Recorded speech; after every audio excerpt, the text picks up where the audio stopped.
Good morning, everyone. Please allow me to take a minute to thank Beyond Books Publication and Colorado Global Schools for allowing me to be one of the keynote speakers here on this particular conference. Thank you so much, BBP and Colorado. This is Arlene Tominas Carlos, Master Teacher 1 of Sucad National High School, Schools Division of Pampanga, Region 3, Philippines. Before we start our topic discussion, let me read first the quote of Dr. Seuss. The more that you read, the more things that you will know. The more that you learn, the more places you will go. This means that through reading, a person discovers concepts, new ideas, places, and people. Reading can be a way to reach out the world, for it improves a person's thinking process. It transports you to another world, a happy, beautiful world that you will overdream of where you can be selfless and free from doubt. It seems like Miss Universe pageant, isn't it? It is indeed relaxing to the mind and soul. So we keep on reading. My topic is teaching reading in distance learning. The health crisis brought by coronavirus disease, simply known as the COVID-19, has forced countries, including the Philippines, to adopt the new ways of teaching students in distance learning. The different learning modalities that were introduced by the Department of Education, particularly we have the modular distance learning, online distance learning, TV and radio-based instruction. We have also the blended learning, which is the combination of the different learning modalities that we have. And the last one is homeschooling, a home-based environment to be facilitated by our parents and a qualified tutors. Okay.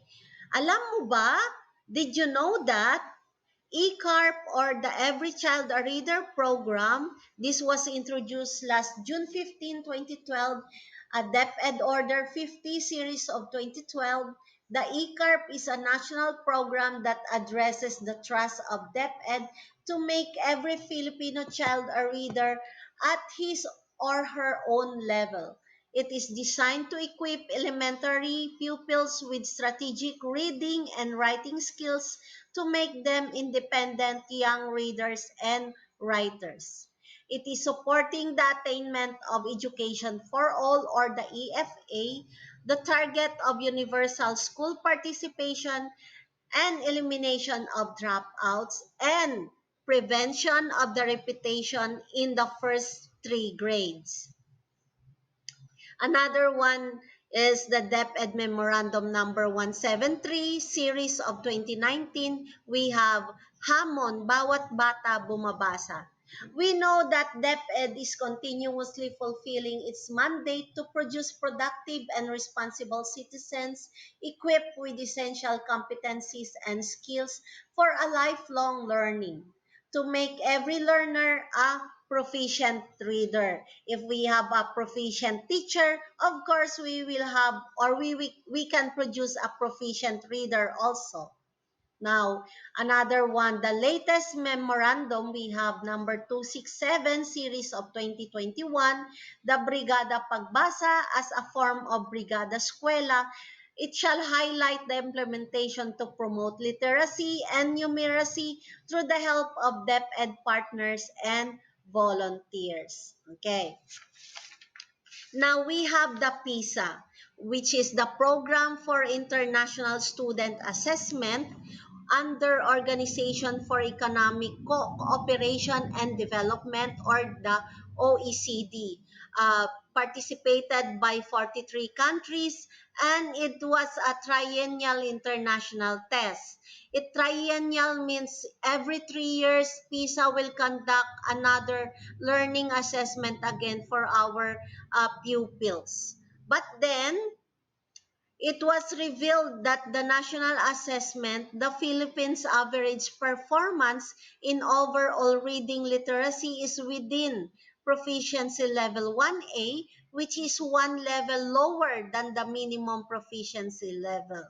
But then the PISA will assess again our learners for this 2021, and we will see if that our learners will be improved in our reading performance or the reading literacy and numeracy. Okay, alamin natin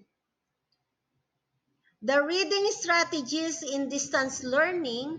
There are lots of tools that have been presented, but then the content are all the same. The only difference is the presentation, just like ours. Now, the first reading strategies that we have is visualizing.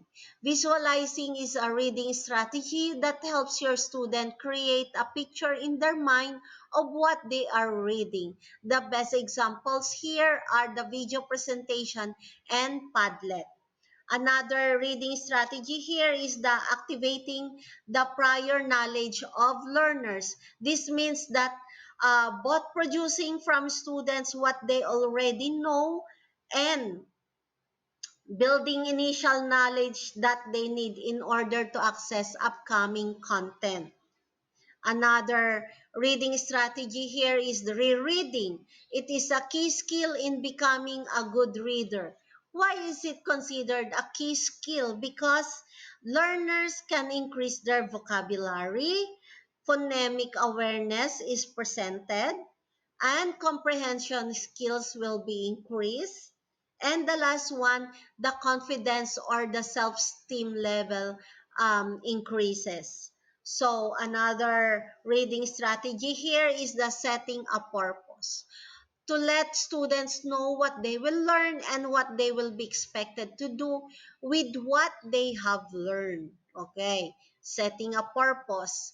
Context clues is another example of a reading strategy tool that are found within a sentence, paragraph, or passage that a reader can use to understand the meaning of new or unfamiliar words. Okay, context clues. And now you have the evaluating. Evaluating is a reading strategy that is conducted during and after reading. And the last one is monitoring or clarifying that helps students learn to be actively involved and monitor their comprehension as they read. So teachers, here we have the reading record, and it can be listed here the names of the learners and the progress of the learners as well. And dapat alam mo from the alam mo ba at ating alamin, now we should know this. Alam mo ba that we have a trivia in reading also? Because research has proven the health benefits of reading.